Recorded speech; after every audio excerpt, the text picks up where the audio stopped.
gente pode começar falando sobre a Revolução Industrial, porque a partir de 1850, 1860, a Europa está vivenciando a sua segunda Revolução Industrial.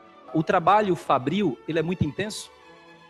Ainda não existem legislações trabalhistas que protegem ferrenhamente o operário, o trabalhador. Havia caso do empregador, do industrial, preferir a mão de obra feminina e também a mão de obra infantil. Era mais fácil de lidar com esse tipo de trabalhador. A gente vai ter como consequência dessa segunda revolução industrial a consolidação do capitalismo. E a fase do capitalismo em que ele se expande pelo mundo, tá, é a fase imperialista. Então a gente tem aí muitas potências industriais se lançando sobre a África e sobre a Ásia.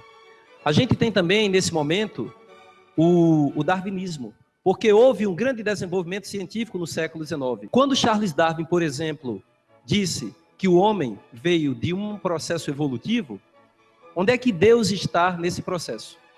A gente tem pessoas que se inspiram na teoria de Charles Darwin e fazem surgir outras ideias, como o darwinismo social.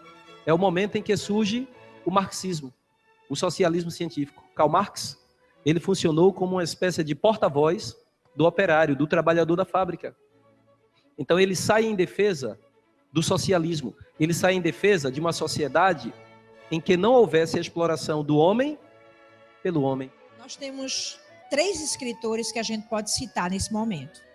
A gente pode citar um escritor realista, chamado Flaubert, que começa lá fazendo o desmascaramento da burguesia, né? A burguesia tinha sido, durante o romantismo, a heroína. E agora o escritor começava a mostrar os pontos negativos da burguesia. Por outro lado, aí a gente tem a denúncia das questões sociais feita pelo naturalismo. Há um escritor lá na França chamado Émile Zola, que trabalha mineiros franceses e as condições de vida desumanas nas minas de carvão francesas. Tanto que a gente chama de zoomorfização do personagem. Uma espécie de desumanização do personagem pela condição de trabalho.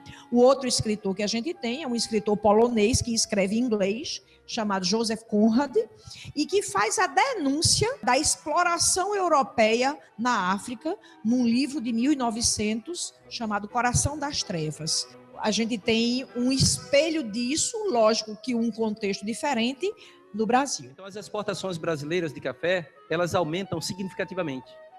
E a gente vai ter um certo equilíbrio no segundo reinado, no governo de Dom Pedro II, em função dessa boa situação que é vivenciada pela nossa balança comercial, graças ao café. Então, o Brasil, entre 1850 e 1873, vivenciou o que a gente chama de surto industrial. E uma figura de destaque nesse momento é Irineu Evangelista de Souza, o Barão de Mauá. Tivemos também a Lei dos Sexagenários, de 1885, que libertava, aqui no Brasil, os escravos que atingissem 65 anos. Aqui nós temos a Princesa Isabel, que coroou o processo abolicionista em 1888 com a Lei Áurea. O governo brasileiro vai entrar em choque com a Igreja Católica, o movimento republicano cresce, e dali a pouquinho a República é proclamada. Nós temos 2 grandes escritores, um chamado Machado de Assis, que por acaso é o nosso maior escritor, e a Luiz de Azevedo. Machado de Assis é realista, e ele focaliza a classe dominante, desmascarando-a, não é?